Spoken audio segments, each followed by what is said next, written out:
സിദ്ദീഖ് തങ്ങൾക്കുണ്ടായത് അതാണ്. മഹാനവറുകൾ കച്ചവടത്തിന് വേണ്ടി പോയതാണ്. കച്ചവടം ചെയ്തുകൊണ്ടിരിക്കുമ്പോ ഒരു ദിവസം ഒരു സ്വപ്നം കണ്ടു. ചന്ദ്രൻ ഇല്ലാത്ത ഒരു ദിവസം ചന്ദ്രൻ ഇങ്ങനെ ഉദിച്ചു മുകളിലേക്ക് വന്നു. അങ്ങനെ അത് അവിടെ പൊട്ടി ചെറിയ ചെറിയ കഷ്ണങ്ങളായി മാറി. ഓരോ കഷ്ണം മക്കയിലുള്ള ഓരോ പ്രധാനപ്പെട്ട കുടുംബങ്ങളുടെ വീട്ടിലേക്ക്, ഓരോ കഷ്ണം. അവസാനം എല്ലാ വീട്ടിലേക്കും പോയ കഷ്ണങ്ങൾ ചേർന്ന് വീണ്ടും ഒന്നായി മാറി. നല്ല വലുപ്പമുള്ള ഒരു ചന്ദ്രൻ. എന്നിട്ട് അതിങ്ങനെ ഇറങ്ങി വന്ന് സിദ്ദീഖ് റളിയല്ലാഹുവിന്റെ മടിയിൽ ഇങ്ങനെ വന്നിരുന്നപ്പോ മൂപ്പര് ഇങ്ങനെ കൊണ്ട് അണഞ്ഞൂട്ടിന് പിടിച്ചേക്കിനെ ഉണർന്നു. പിന്നെ ഉറക്കം വന്നില്ല. സാധാരണ സ്വപ്നം കാണാറുണ്ട്, ഇതൊരു സാധാരണ സ്വപ്നമല്ല എന്ന് സിദ്ദീഖുൽ അക്ബർ തങ്ങൾക്ക് മനസ്സിലായപ്പോ മഹാനായ സിദ്ദീഖുൽ അക്ബർ റളിയല്ലാഹു അൻഹു അവിടെ ഉണ്ടായിരുന്ന പൂർവകാല വേദങ്ങൾ പഠിച്ച തഅബീറുൽ മനാം അറിയാവുന്ന ഒരാളുടെ അടുത്ത് ചെന്നു. സ്വപ്നവ്യാഖ്യാനം അറിയാവുന്ന ഒരാളുടെ അടുത്ത് ചെന്നിട്ട്, ഞാൻ ഇന്നലെ ഇങ്ങനെ ഒരു സ്വപ്നം കണ്ടു, അതിന്റെ തഅബീർ എന്താണെന്ന് ചോദിച്ചു. അയാൾ പറഞ്ഞു, അവസാനത്തെ പ്രവാചകൻ വരാൻ സമയമായിട്ടുണ്ട്, നിങ്ങൾ ആ അവസാന പ്രവാചകനെ കൊണ്ട് വിശ്വസിക്കുമെന്നാണ് ഇതിന്റെ തഅബീർ. ആ കച്ചവടം കഴിഞ്ഞ് നാട്ടിലെത്തിയാലും ഒരു കച്ചവടം ഉണ്ടാവും. കാരണം കച്ചവടം കഴിഞ്ഞ് പണവുമായല്ല തിരിച്ചു വരിക, മക്കയിൽ ഇല്ലാത്ത സാധനങ്ങൾ വാങ്ങിയിട്ട് അതുകൊണ്ടാണ് വരിക. അങ്ങനെ വന്ന ഉടനെ ഒരു കച്ചവടം ഇവിടെ ഉണ്ടാവും. ആ രണ്ടാം കച്ചവടം നടന്നുകൊണ്ടിരിക്കുകയാണ്. ആ സമയത്ത് അബൂജാഹിൽ ചെന്നിട്ട് ചോദിച്ചു, വല്ല വിവരം അറിഞ്ഞോന്ന് ചോദിച്ചു. ഇല്ല അറിഞ്ഞു. ഒന്നും അറിഞ്ഞില്ലേ ചോദിച്ചു. ഇല്ല ഒന്നും അറിഞ്ഞിട്ടില്ല ചോദിച്ചു. എന്നാ അതല്ല അറിയേണ്ടത്, എന്തേ സംഭവിച്ചു ചോദിച്ചു. എൻ്റെ വലിയ കൂട്ടുകാരൻ ചങ്ങായിയായ മുഹമ്മദ് ഇല്ലേ, ഉണ്ട്, ആ ഓൻ്റെ പടച്ചോൻ നബിയാക്കിക്കണം തിരയാറും തന്നെ ചോദിച്ചു.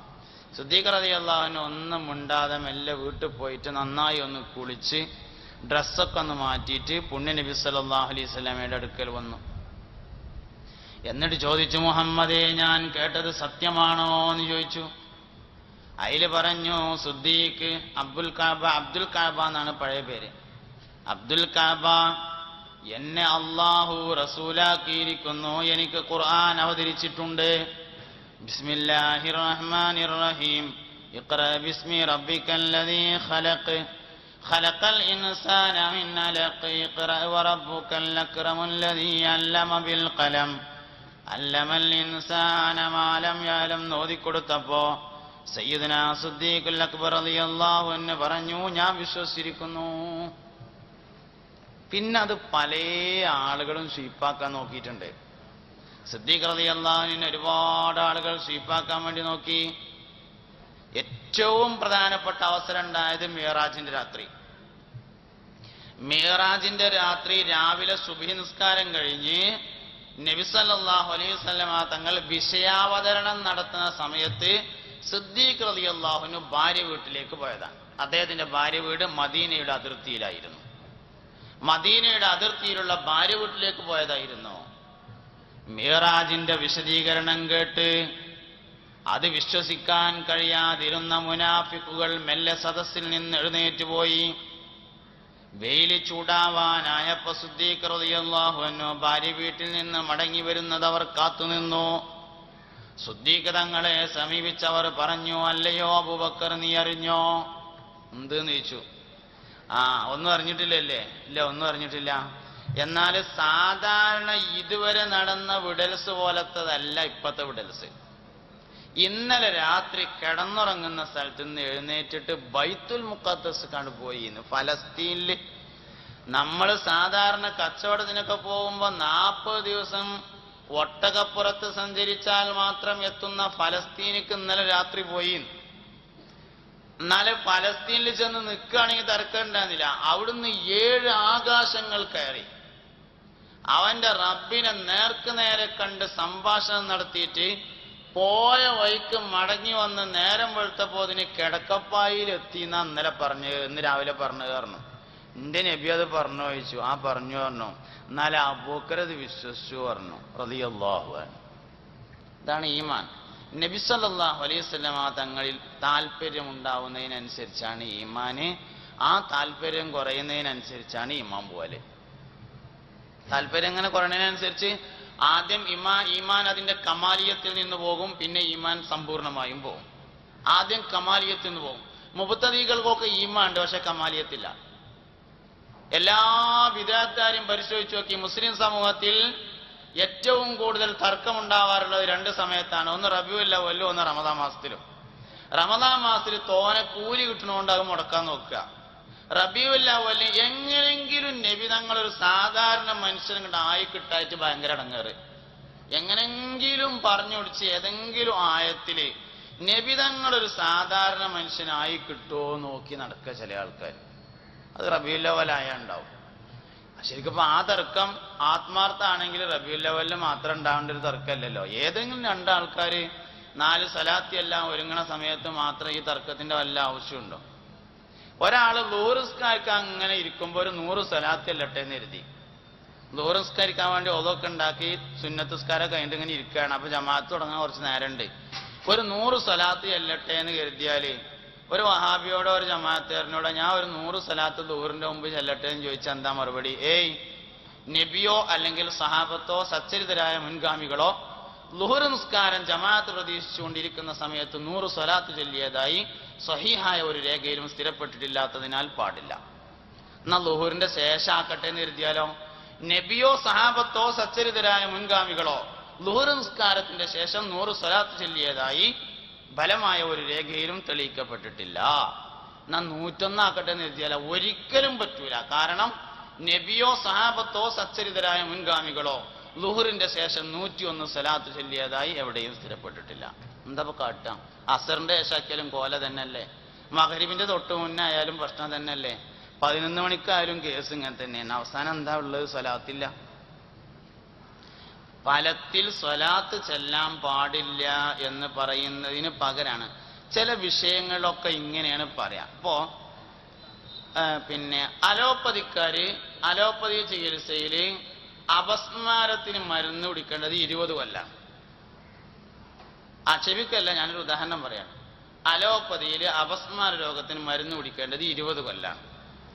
ആജീവനാന്തം എന്ന് പറഞ്ഞാൽ 15 കൊല്ലം. ആജീവനാന്തം എന്ന് പറഞ്ഞാൽ 15 കൊല്ലേ ഉള്ളൂ. അപസ്മാരത്തിന് മരുന്ന് കുടിക്കേണ്ടത് 20 കൊല്ലാന്ന് പറഞ്ഞാൽ എന്താ അതിന്റെ അർത്ഥം? മരിച്ചിട്ട് പിന്നെയും മരുന്ന് കുടിക്കേണ്ടി വരും എന്ന് പറഞ്ഞാൽ മാറൂല. എന്നാ മാറൂല എന്ന് പറഞ്ഞോന്ന് ചോദിച്ചാൽ പറഞ്ഞിട്ടില്ല. അലോപ്പതി അപസ്മാരം മാറൂല എന്ന് പറഞ്ഞോ? അത് പറഞ്ഞിട്ടില്ല. 20 കൊല്ലം മരുന്ന് കുടിക്കണല്ലേ പറഞ്ഞിട്ടുള്ളൂ. ആജീവനാന്തം എന്ന് പറഞ്ഞാൽ 15 കൊല്ലേ ഉള്ളൂ. മരിച്ചിട്ട് പിന്നെ 5 കൊല്ലം ഗുളിക കൊടുക്കണം എന്ന് പറഞ്ഞതിന്റെ അർത്ഥം. എന്നമാതിരി ളുഹറിന്റെ മുമ്പും സലാത്തില്ല, ശേഷവും ഇല്ല, 11 മണിക്കും ഇല്ല, 10 മണിക്കും ഇല്ല, എപ്പോഴും ഇല്ല. അങ്ങനെ മഖ്ദൂമമാർ എന്ത് ചെയ്തു വെച്ചാൽ ആൾക്കാരെ കൊണ്ട് കുറച്ച് സ്വലാത്ത് ചൊല്ലിക്കാനുള്ള ഒരു വകുപ്പുണ്ടാക്കി. ലോകത്ത് ഇസ്ലാം പ്രചരിച്ചത് 2 തരത്തിലാണ്. ഒന്ന് അള്ളാഹുവിനെ കുറിച്ച് പറഞ്ഞുകൊണ്ട് മഹബത്ത് വർദ്ധിപ്പിച്ചുകൊണ്ടാണ്. ഒന്ന് ഗൗസുൽ ആലം സ്വീകരിച്ചത് ആ ലൈന. അള്ളാഹിനെ കുറിച്ച് ഇങ്ങനെ പറയും, ആൾക്കാർക്ക് മഹബത്ത് വർദ്ധിപ്പിച്ചിട്ട് അങ്ങനെയുള്ള. അപ്പൊ ഗൗസുൽ ആലം അതിനനുസരിച്ചുള്ള ദിക്റുകൾ ആളുകളെ കൊണ്ട് ചൊല്ലിച്ചു. അല്ലാഹു ഹാദിരി, അല്ലാഹു നാദിരി, അല്ലാഹു ഷാഹിദി, അല്ലാഹു മഈ, അങ്ങനെ ചൊല്ലിപ്പിച്ചിട്ട് ഈമാനിൽ അങ്ങനെ നിലനിന്നു. ഈമാനിലേക്ക് വരാനല്ല പ്രയാസം, വന്നിട്ട് നിലനിൽക്കാനാണ് പ്രയാസം. മുഅ്മിനാവുക എന്നതിനേക്കാൾ പ്രയാസമാണ് മുഅ്മിനായി മരിക്കുക എന്നത്. ഇത് വലിയൊരു മത്സരമാണ്. ഈ മത്സരത്തിൽ വിജയോ പരാജയോ എന്ന് തീരുമാനിക്കുന്നത് ഫിനിഷിംഗ് പോയിന്റിലാണ്. ഫിനിഷിംഗ് പോയിന്റ് വളരെ പ്രധാനമാണ്. മൗത്തിന്റെ സമയമാണ് ഏറ്റവും പ്രധാനം. അതുകൊണ്ട് മരിക്കുന്ന സമയത്ത് മൻകാന ആഖിറു കലാമിഹി ഖൗലു ലാ ഇലാഹ ഇല്ലല്ലാഹ് ദഖലൽ ജന്ന, അവസാനം ലാ ഇലാഹ ഇല്ലല്ലാഹ് എന്ന് പറഞ്ഞുകൊണ്ട് സ്വർഗത്തിൽ പോകണം. അതാണ് ഫിനിഷിംഗ് പോയിന്റ്. അതുകൊണ്ട് ആദ്യമോ നടുവോ അല്ല പ്രധാനം, അവസാനമാണ് ഏറ്റവും പ്രധാനം. ഈ അവസാനം നേരായി കിട്ടാൻ വേണ്ടിയിട്ട് ഔസുല്ലാന്ന ആൾക്കാരെ കൊണ്ട് ഇങ്ങനെ ചെല്ലിക്കും. എന്നാൽ ഷെയ്ഖ് റിഫായി റളിയല്ലാഹു അൻഹു സ്വീകരിച്ചത് വേറൊരു ശൈലിയാണ്. റിഫായി ഷെയ്ഖ് റളിയല്ലാഹു അൻഹു സ്വീകരിച്ചത് ഇഷ്കിന്റെ ശൈലിയായിരുന്നു. നബി സല്ലല്ലാഹു അലൈഹി വസല്ലം തങ്ങളിലേക്ക് മുഅ്മിനീങ്ങളെ ബന്ധപ്പെടുത്തി നിർത്തിയിട്ട് ഈമാൻ സംരക്ഷിക്കും. ഭയങ്കര ആശിക്കായിരുന്നു ഷെയ്ഖ് റിഫായി റളിയല്ലാഹു അൻഹു. റൗള ഷരീഫ് തുറപ്പിച്ചു എന്ന് മാത്രമല്ല, തുറന്ന് കൈമുത്തി. ബഹുമാനപ്പെട്ട സയ്യിദുനാ അഹ്മദ് അൽ കബീർ റിഫായി. ഇഷ്ക് ഒരുപാട് തരങ്ങളിൽ കാണാൻ പറ്റും.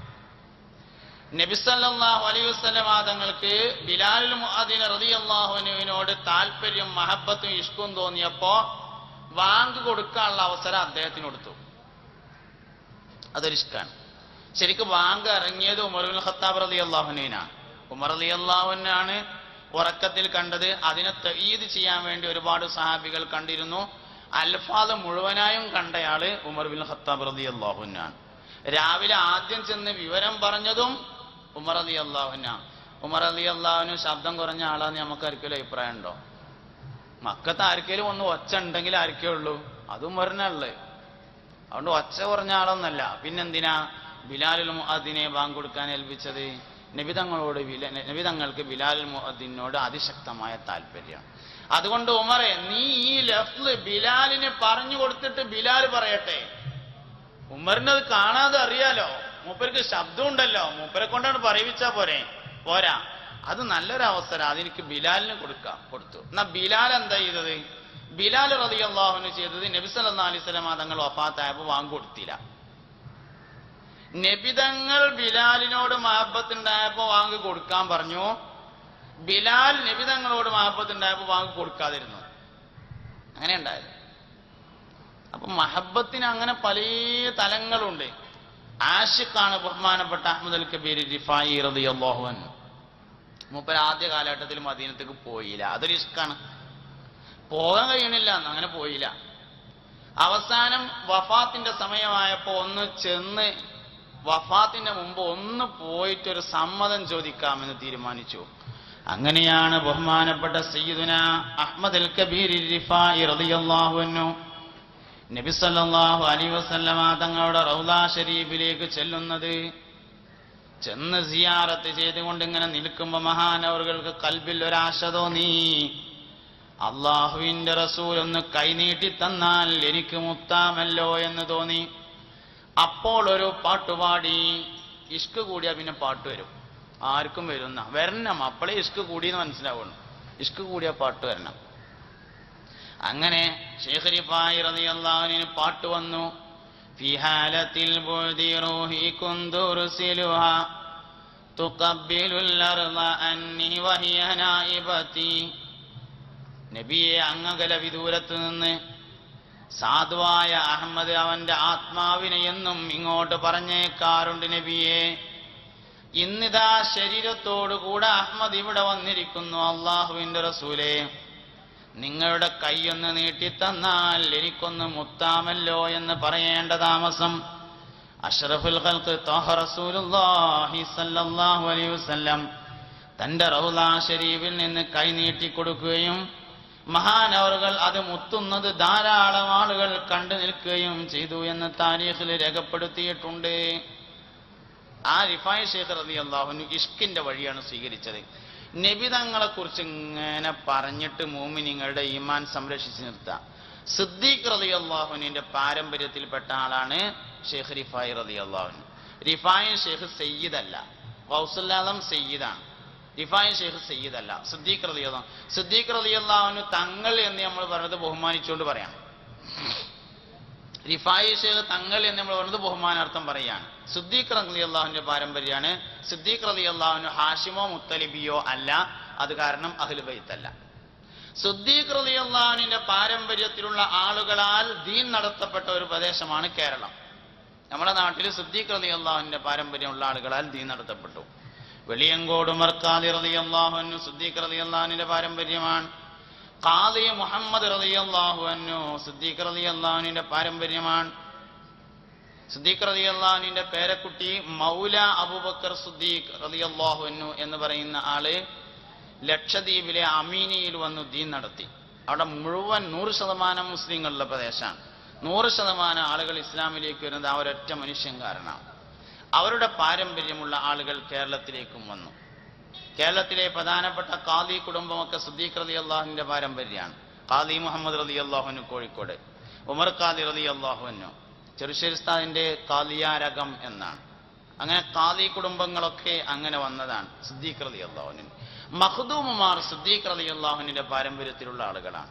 അതുകൊണ്ട് മഖ്ദൂമുമാർ കേരളത്തിലെ മുസ്ലിങ്ങളുടെ ഈമാൻ സംരക്ഷിച്ചു നിർത്തുന്നതിന് വേണ്ടി ഇഷ്കിന്റെ സദസ്സുകൾ കൊണ്ടുവന്നു. ഇഷ്കിന്റെ സദസ്സുകൾ കൊണ്ടുവന്നു. പാടിയും പറഞ്ഞും അവർ നബിതങ്ങളോടുള്ള താല്പര്യം പ്രകടിപ്പിച്ച് അവരുടെ ഈമാൻ നിലനിർത്തിപ്പോന്നു. പാടിയും പറഞ്ഞും അവരിങ്ങനെ ഇഷ്കിന്റെ സദസ്സുകൾ സംഘടിപ്പിച്ച് നബിതങ്ങളോടുള്ള സ്നേഹവും വാത്സല്യം അവർ നിലനിർത്തിപ്പോന്നു. അതുകൊണ്ട് കേരളീയ മുഅ്മിനീങ്ങളിലെ പഴയകാല ആളുകളെ പരിശോധിച്ചാൽ നമുക്ക് കാണാൻ പറ്റും, പാടത്തും പറമ്പിലും പണിയെടുക്കുന്ന ആളുകൾ. ജുമക്ക് 40 ആളെ തികയാത്തതിനാൽ മൊല്ലാക്ക പാടത്തേക്ക് പോയി കർഷകൻ കൃഷിക്കാരനെ കൂട്ടിക്കൊണ്ടുവന്ന് പള്ളിക്കുളത്തിൽ കൊണ്ടുവന്ന് കുളിപ്പിച്ചിട്ട് 40 തയ്ച്ച് ജുമ നിസ്കരിച്ചിരുന്നതെങ്കിലും കട്ടിലും അങ്ങനെ നീണ്ടു നിന്ന് കടന്നിട്ട് ലാ ഇലാഹ ഇല്ലല്ലാഹ് എന്ന് ചൊല്ലി മൗത്തായി. ഞാനും നിങ്ങളും എത്ര മനുഷ്യന്മാർ ലാ ഇലാഹ ഇല്ലല്ലാഹ് ചൊല്ലി മരിക്കുന്നത് കണ്ടിട്ടുണ്ട്? നമ്മൾ പരിശോധിക്കേണ്ട കാര്യമാണ്. എനിക്ക് 42 വയസ്സായിട്ടുണ്ട്.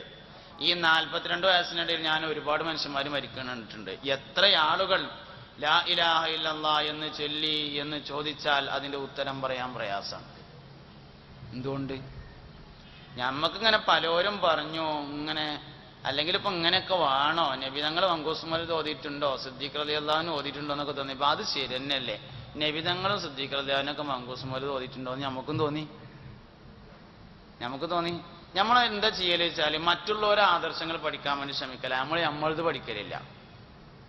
നമ്മളത് പഠിക്കലില്ല. ഏതും അങ്ങനെ തന്നെ. ഒരാളോട് ഇസ്ലാം മതം പഠിക്കുക എന്ന് പറഞ്ഞാൽ ആദ്യം ക്രിസ്തു മതം പഠിക്കാൻ പോകും, പിന്നെ ഹിന്ദു മതം പഠിക്കും. അങ്ങനെയല്ലല്ലോ ഇസ്ലാം മതം പഠിക്കണ്ടേ. അഹ്ലുസുന്നത്ത് വൽ ജമാഅത്ത് പഠിക്കുക എന്ന് പറഞ്ഞാൽ ആദ്യം സുന്നത്ത് ജമാഅത്ത് പഠിക്കണം, എന്നിട്ടല്ലേ മറ്റേ പഠിക്കണ്ടുള്ളൂ. നബി സല്ലല്ലാഹു അലൈഹി വസല്ലം തങ്ങൾ ഓതിയതുകൊണ്ട് മൗലിദ് ഓതുക എന്ന് നമ്മൾ പറയണത്. അങ്ങനെയാണെങ്കിലല്ലേ ഉള്ളൂ അത് വേണ്ടത്. നമ്മളത് പഠിക്കലില്ല എന്ന്. മറ്റോരാണ് നിങ്ങൾ ഇന്നത് പഠിച്ചോളി നമുക്ക് പറഞ്ഞു തരണേ, എന്നിട്ട് നമ്മളതും തെരഞ്ഞിങ്ങനെ നടക്കുകയാണ് ഓല് പറഞ്ഞത് കാണാണ്ടോന്ന്.